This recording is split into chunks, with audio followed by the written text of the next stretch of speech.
నమస్తే welcome to special focus. యుద్ధం స్వార్థం జంట పదాలేమో బహుశా. మరో 2 నెలల్లో పదవి విరమణ. వెళుతూ బైడెన్ తీసుకున్న నిర్ణయం రష్యా యుక్రెయిన్ యుద్ధాన్ని డేంజరస్ స్టేజ్ లోకి తీసుకెళ్లింది. పెద్దన్న గ్రీన్ సిగ్నల్ ఇవ్వడంతో రష్యా మీద యుక్రెయిన్ రెచ్చిపోతోంది. మిసైల్ దాడులతో విరుచుకుపడుతోంది. దీంతో యుద్ధం భయంకరంగా మారింది.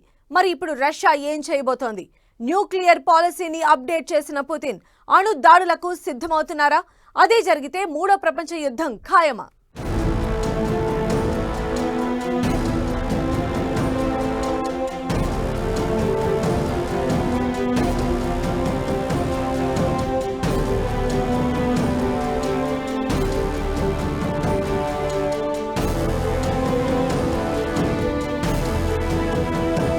డేంజరస్ స్టేజిలోకి రష్యా యుక్రెయిన్ వార్. మిస్సైల్ దాడులతో రష్యాపై యుక్రెయిన్ దూకుడు. భగ్గుమంటున్న పుతిన్ రష్యా ఏం చేయబోతోంది?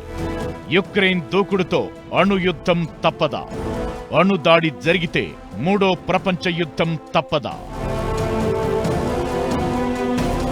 స్వార్థంతో తీసుకునే ఓ నిర్ణయం, స్వార్థంతో నిండిన ఓ సంఘటన ప్రపంచాన్ని ప్రమాదంలోకి నెట్టేస్తుంది.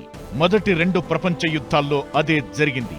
అలాంటి స్వార్థమే బైడెన్ నిర్ణయం వెనుక కనిపిస్తోందిప్పుడు. యుక్రెయిన్కు అందించే సాయాన్ని వేగవంతం చేయాలని డిసైడ్ అయిన బైడెన్ పదవీ విరమణకు 2 నెలల ముందు తీసుకున్న నిర్ణయం ప్రపంచాన్ని వినాశనం వైపు నడిపిస్తున్నట్లు కనిపిస్తోంది. ఇప్పుడు ప్రపంచం ముందు మరో అణుయుద్ధం ముప్పు పొంచి ఉందనే భయానికి తెరతీసింది. రష్యా యుక్రెయిన్ యుద్ధ తీవ్రతను చూస్తుంటే ఇలాంటి అనుమానాలే వస్తాయి ఎవరికైనా.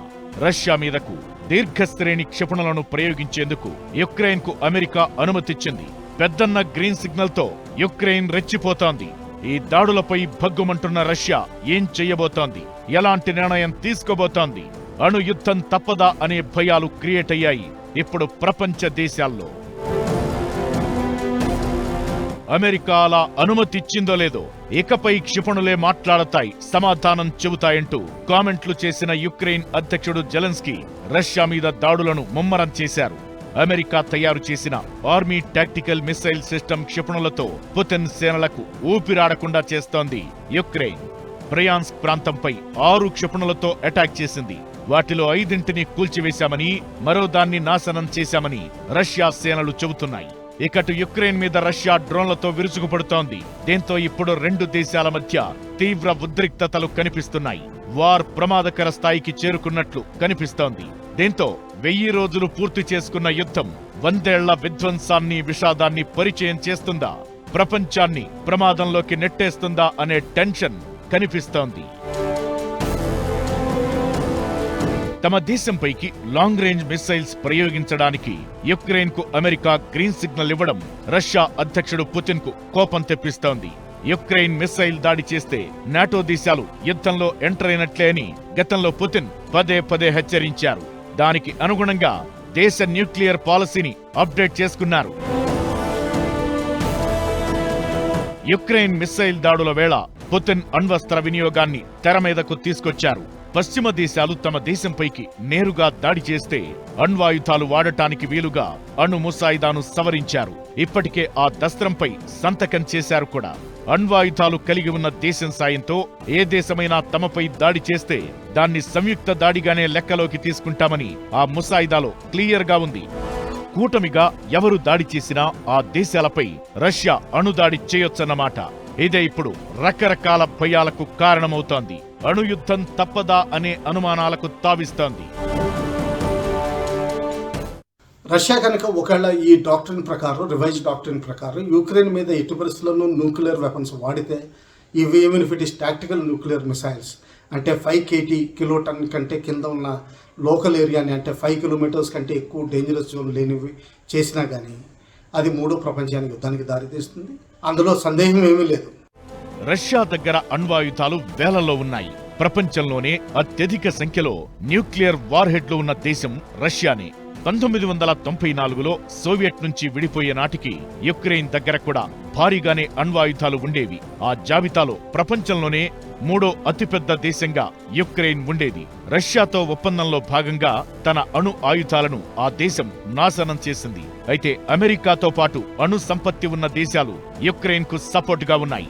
నిజానికి ఏదో ఒక రోజు యుక్రెయిన్ మిస్సైల్ దాడులు చేసే పరిస్థితి వస్తుందని ముందే ఊహించి దేశ అణు విధానంలో పుతిన్ మార్పులు చేసినట్లు కనిపిస్తోంది. రష్యా న్యూక్లియర్ పాలసీని పుతిన్ 2 సార్లు సవరించారు.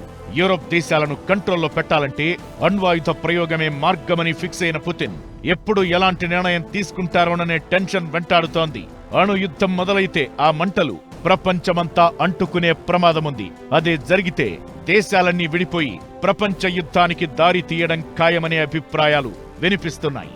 రష్యా యుక్రెయిన్ మధ్య పరిణామాలు 3వ ప్రపంచ యుద్ధానికి దారితీసే పరిస్థితులు కనిపిస్తుండటంతో యూరోప్ దేశాలు టెన్షన్తో కాలం వెళ్లదీస్తున్నాయి. అలాంటి పరిస్థితే తలెత్తితే ఎదుర్కోవడానికి సిద్ధంగా ఉండాలంటూ స్వీడన్, ఫిన్లాండ్, నార్వే, డెన్మార్క్ తో పాటు నాటో సభ్య దేశాలు తమ పౌరులకు హెచ్చరికలు జారీ చేశాయి. ఏ క్షణంలోనైనా అణుయుద్ధం రావచ్చని సిద్ధంగా ఉండాలంటూ పిలుపునిచ్చింది. కరపత్రాలు కూడా పంచుతున్నాయి. కమ్యూనికేషన్లు దెబ్బతింటే, విద్యుత్ సరఫరా ఆగిపోతే ఎలా రియాక్ట్ కావాలన్న దానిపై, మంచినీళ్లు, స్టేషనరీ, ఆహార పదార్థాలను నిల్వ ఉంచుకోవడంపై ఇందులో సూచనలు ఉన్నాయి. అమెరికా అధ్యక్షుడిగా ట్రంప్ విజయంతో రష్యా యుక్రెయిన్ యుద్ధానికి ఎండ్ కార్డు పడుతుందని అంతా భావిస్తుంటే, బైడెన్ తీసుకున్న నిర్ణయం ప్రపంచాన్ని అణుయుద్ధంలోకి తోసేస్తున్నట్టు అవుతోంది. రష్యా అణుయుద్ధానికి దిగితే యుక్రెయిన్ ఎలా డిఫెండ్ చేయగలుగుతుంది? అసలు యుక్రెయిన్ అనే దేశం మ్యాప్ లో ఉంటుందా? ఏం జరగబోతుందనే చర్చ ఇప్పుడు ప్రపంచ వ్యాప్తంగా వినిపిస్తోంది.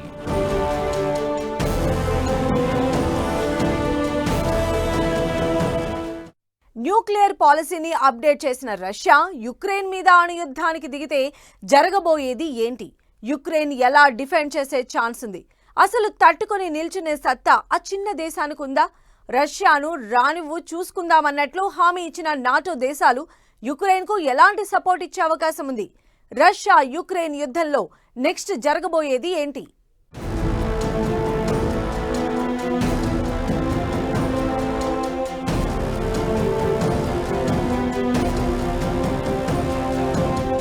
అణుయుద్ధం మొదలైతే యుక్రెయిన్ పరిస్థితి ఏంటి?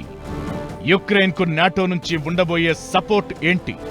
యుక్రెయిన్కు అమెరికా అణ్వాయుధాలు ఇస్తుందా? అసలు ఈ యుద్ధానికి బ్రేక్ పడే అవకాశమే లేదా?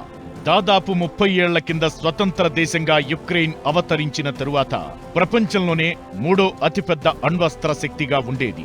1991లో సోవియట్ యూనియన్ విడిపోయే నాటికి యుక్రెయిన్ భూభాగంలో 5000 అణ్వస్త్రాలు ఉండేవి. వీటిలో 3000 చిన్న అణ్వస్త్రాలు, ఇవి కాక 2000 వ్యూహాత్మక అణ్వస్త్రాలు కూడా ఉండేవి. ఆర్థికంగా బలహీనంగా ఉన్న యుక్రెయిన్ కు వాటి నిర్వహణ కష్టంగా మారింది. పైగా అప్పట్లో వెపన్ కంట్రోలింగ్ సిస్టమ్ మాస్కోలో ఉండేది. దీంతో 1994లో రష్యా, బ్రిటన్, అమెరికాతో యుక్రెయిన్ బుడాపెస్ట్ అగ్రిమెంట్ కుదుర్చుకుంది. ఒప్పందంలో భాగంగా అణ్వాయుధాలను యుక్రెయిన్ నాశనం చేసింది. ప్రస్తుతం యుక్రెయిన్ దగ్గర ఒక్క అణ్వాయుధం కూడా లేదు. రష్యా దగ్గర అణ్వాయుధాలు వేలకు వేలు ఉన్నాయి. రష్యా అటాక్ చేయడం స్టార్ట్ చేస్తే యుక్రెయిన్ పరిస్థితి ఏంటి? నాటో దేశాల సహకారం ఏంటనేది చర్చకు దారితీస్తోంది. రష్యా అణుదాడులకు దిగితే యుక్రెయిన్కు అమెరికాతో నాటో దేశాలు మద్దతుగా నిలుస్తాయా? అణ్వాయుధాలు అందిస్తాయా? ప్రతిదాడులు చేయిస్తాయా అనే అనుమానాలు వ్యక్తమవుతున్నాయి. ప్రస్తుతం యుక్రెయిన్ సొంతంగా అణుబాంబు తయారు చేసే పనిలో ఉంది. అది తయారైతే రష్యా తమ జోలికి రాదన్నది జెలెన్స్కీ గట్టి ఫీలింగ్. మరి యుక్రెయిన్కు రష్యా ఆ ఛాన్స్ ఇస్తుందా? ఆలోపే బాంబు తయారీ కేంద్రాలపై దాడులు చేస్తుందా అనేది ఆసక్తి రేపుతోంది. మిస్సైల్ దాడులతో పుతిన్ కోపంతో రగిలిపోతున్నారు.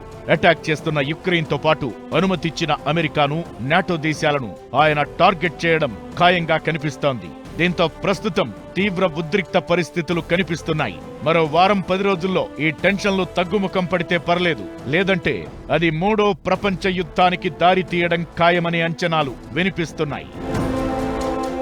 ట్రంప్ గవర్నమెంట్ పవర్లోకి వచ్చి నెగోషియేషన్స్ మొదలు పెడుతుందో యుక్రెయిన్ రష్యా మధ్యన, ఆ టైంలో యుక్రెయిన్ నా దగ్గర కూడా లాంగ్ రేంజ్ మిసైల్స్ ఉన్నాయి, న్యూక్లియర్ కేపబుల్ మిసైల్స్ ఉన్నాయి, నాకు నాటో పవర్ ఉంది, నాటో న్యూక్లియర్ వెపన్స్ నా దగ్గరకు వస్తాయని ఒక పాయింట్ ఆఫ్ స్ట్రెంగ్త్ తోటి మాట్లాడడానికి ప్రయత్నం చేస్తుంది. ఇంకా అంతకంటే మనం ఊహించాల్సిన అవసరం లేదు. దీనికి రిటాలియేషన్ కింద ఆల్రెడీ పుటిన్ డిక్లేర్ చేయడం జరిగింది.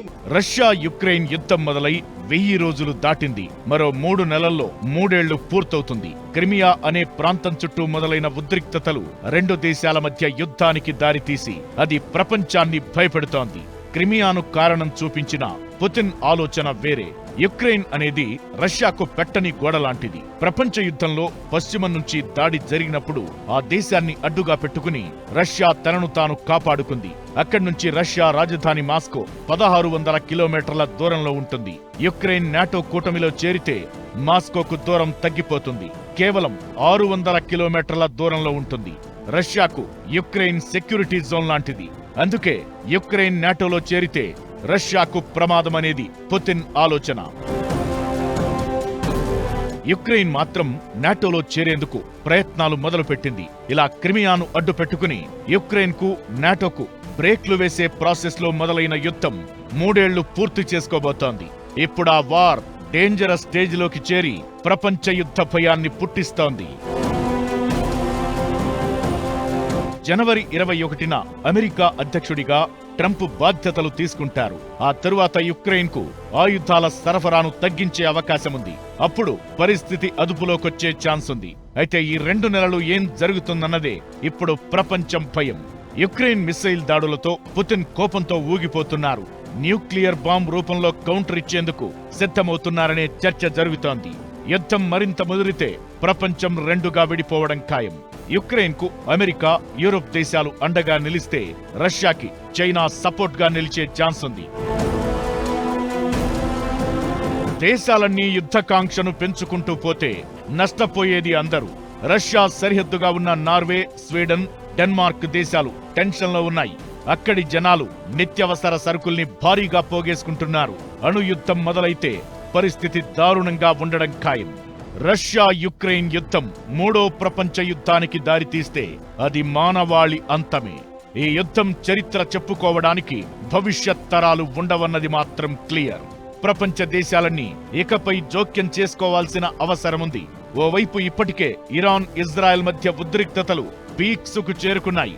ఇప్పుడు రష్యా అణుయుద్ధం మొదలు పెడితే పరిస్థితి మరింత దారుణంగా మారడం ఖాయం. ప్రపంచ దేశాలు జోక్యం చేసుకుని శాంతి స్థాపనకు కృషి చేయాల్సిన అవసరముంది. లేదంటే అణుయుద్ధం మొదలై అది అన్ని దేశాలకు పాకితే ప్రపంచ పటంలో చాలా దేశాలు శ్మశానాల్లా మారే ప్రమాదముందనే భయాలు వినిపిస్తున్నాయి.